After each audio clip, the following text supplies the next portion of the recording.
प्यारे बच्चों, welcome to my channel Verma study 2020 बुकलाना। मैं यूपी बोर्ड के क्लास 11 के छात्र छात्राओं के लिए ज्योग्राफी सब्जेक्ट को हिंदी माध्यम से मैं फुल कोर्स कराऊंगा। यदि आप फुल कोर्स करना चाहते हैं तो मेरे चैनल को सब्सक्राइब कीजिए और बेल आइकन को प्रेस करना ना भूलें, ताकि जो भी वीडियो मैं अपलोड करूं उसका नोटिफिकेशन आपको सबसे पहले मिल सके। प्यारे बच्चों, भौतिक भूगोल के मूल सिद्धांत में चैप्टर 5 चल रहा है, खनिज एवं शैल।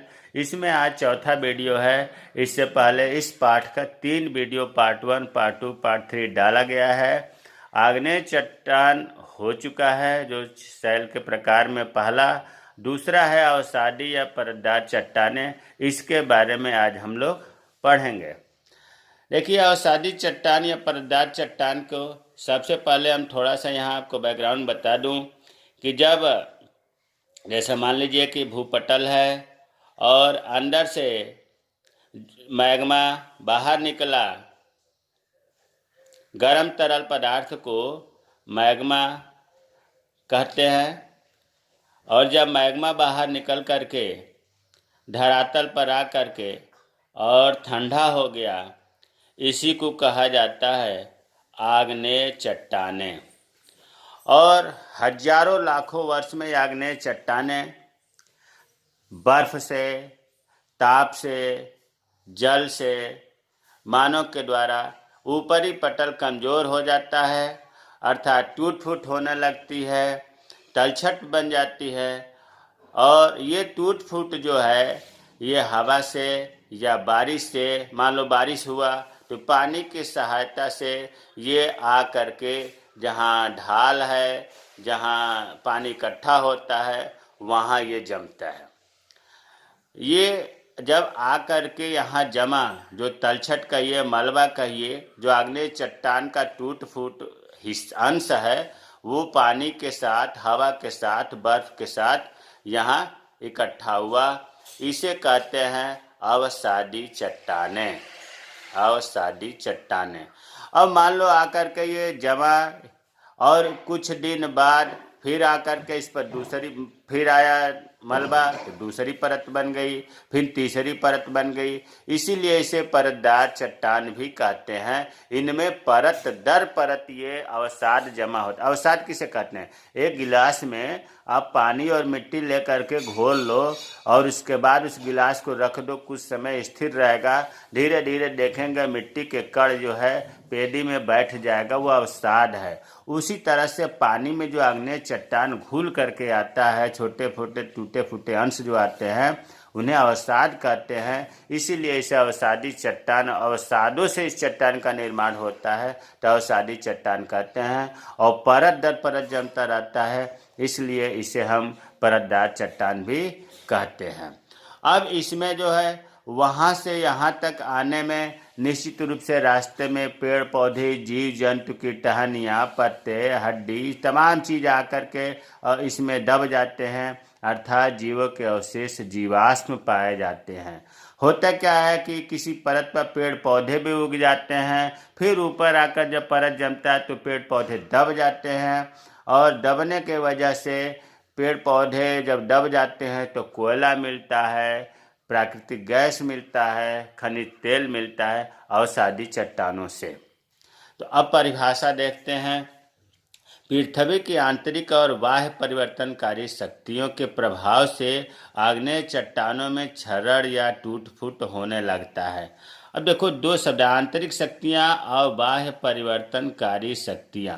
भाई टूट फूट कैसे होता है? बाह्य शक्तियाँ में देखो, ताप के कारण तापमान, वर्षा के कारण, नदी के कारण, हिम नदी के कारण, पवन, पाला, पेड़ पौधे, जीव जंतु, समुद्री लहरें, ये सब बाह्य शक्तियाँ हैं जो पृथ्वी के ऊपर मिलती हैं और इनसे आग्नेय चट्टानें टूटती हैं, कमज़ोर होती हैं।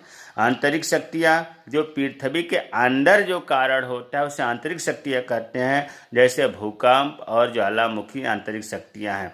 बाह्य शक्तियाँ और आंतरिक शक्तियों के कारण जो आग्नेय चट्टानों में टूट फूट होता है। तो अब हमें उम्मीद है कि आंतरिक शक्तियाँ और बाह्य परिवर्तनकारी इसलिए लगा कि परिवर्तन करती हैं। आंतरिक शक्तियाँ और बाह्य शक्तियों के प्रभाव से जो आग्नेय चट्टानों में क्षरण का मतलब कमजोर होना, घिसना, टूट फूट होना, उस टूट फूट होता है। तो ये तो क्लियर हो गया कि आग्नेय चट्टानों में टूट फूट क्यों होता है, आंतरिक और बाह्य शक्तियों के कारण। और ये जो टूट फूट का अंश है, हिस्सा है, वो हिम नदी मतलब बर्फ से, जल से, हवा द्वारा एक स्थान से दूसरे स्थान पर ले जाकर परतों के रूप में इकट्ठा होने लगता है। इन इकट्ठी हुई परतों को ही अवसादी चट्टानें कहा जाता है। तो ये लंबा चौड़ा जो इसका भाव है, इसे रटने से काम नहीं चलेगा।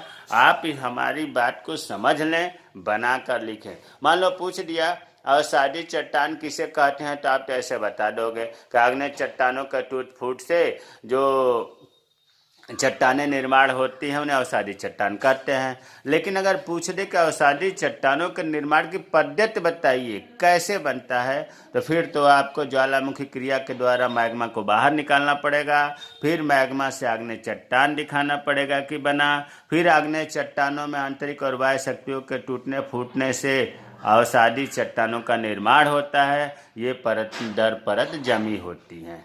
तो ये पद्धति मतलब हर चीज़ सिस्टम से है, रटने से काम नहीं चलेगा। इन्हें आप जो है घटनाक्रम को आप स्टेप बाय स्टेप समझ लें, तो कुछ भी पूछ दे, आग्नेय चट्टान कैसे बना, अवसादी चट्टान कैसे बना, रूपांतरित चट्टान कैसे बना, ऑटोमेटिक आ जाएगा।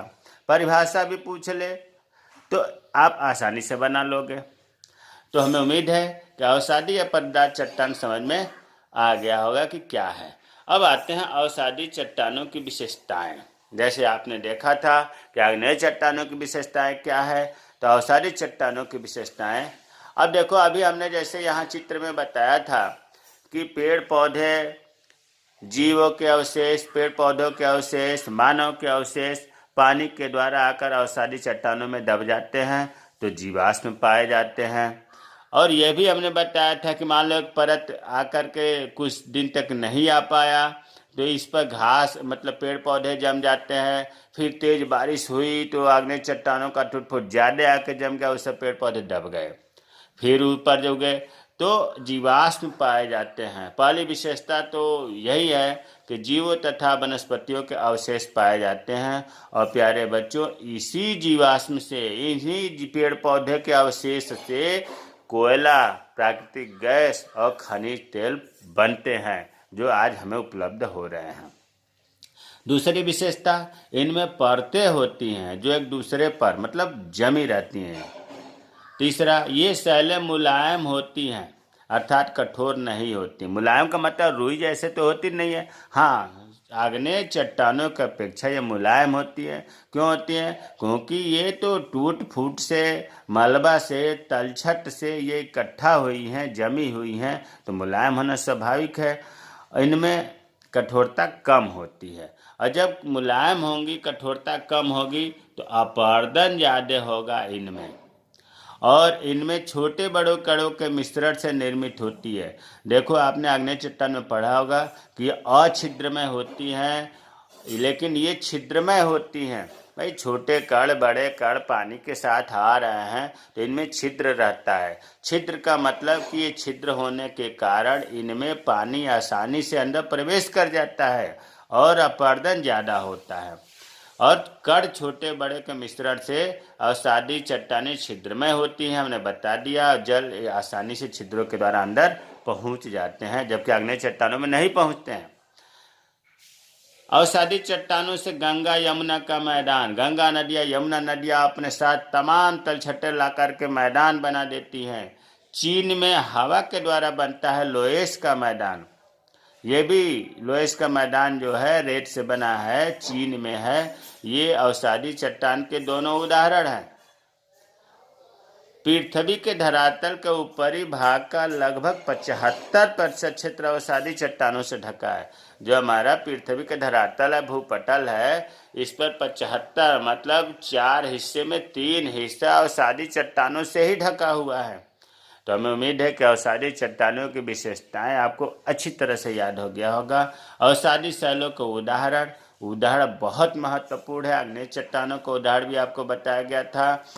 और अवसादी शैलों का उदाहरण जैसे चीका का मतलब चिकनी मिट्टी से, जिप्सम, बालू का पत्थर, चूना पत्थर, चाक जिसे हम लिखते हैं, खड़िया, कोयला, लिग्नाइट, लोएस, ये अवसादी शैलों के उदाहरण है।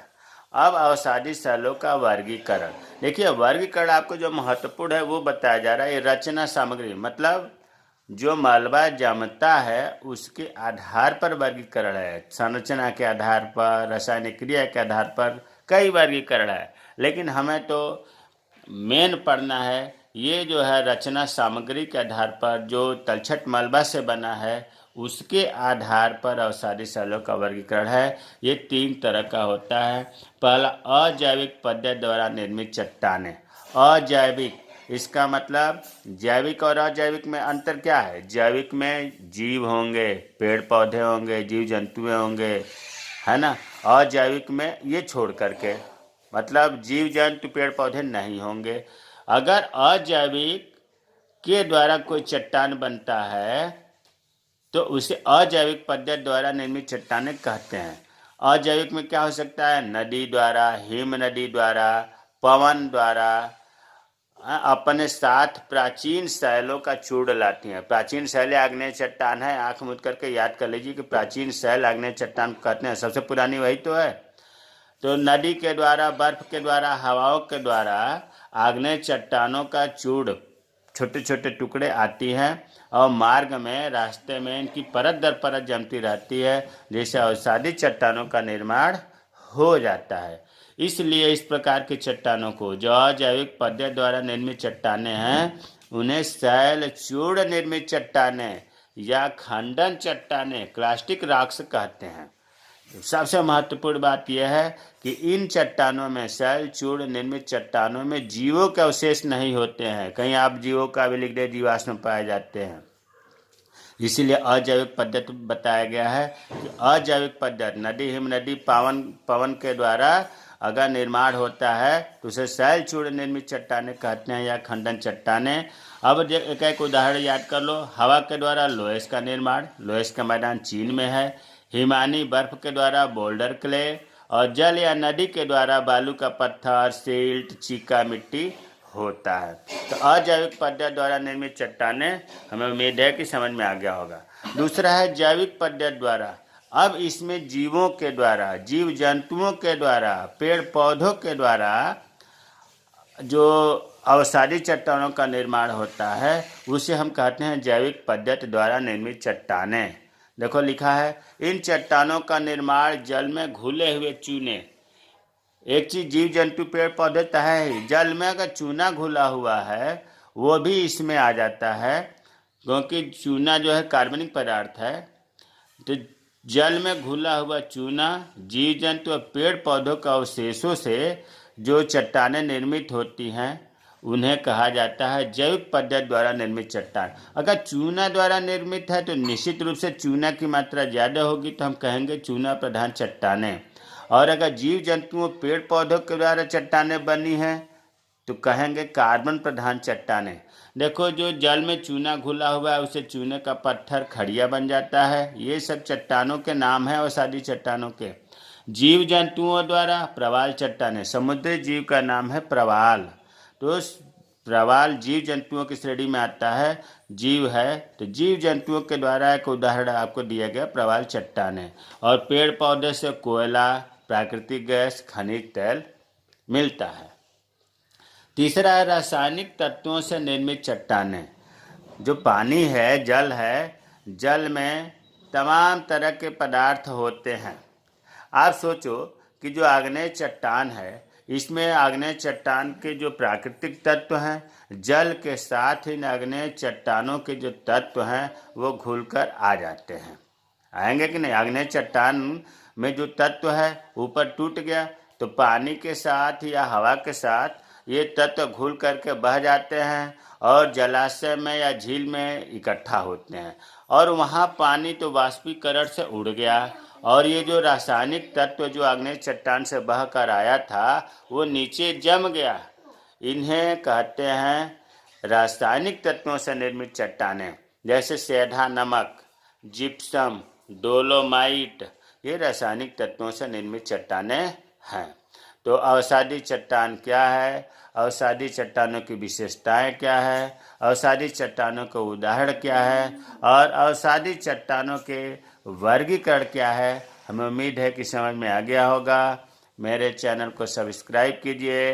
अगर कोई चीज़ नहीं समझ में आया है तो कमेंट बॉक्स में कमेंट करें, मैं रिप्लाई करूँगा। वीडियो कैसा लगा सुझाव दें ताकि अच्छा से अच्छा आगे वीडियो बनाया जा सके। जय हिंद, जय भारत।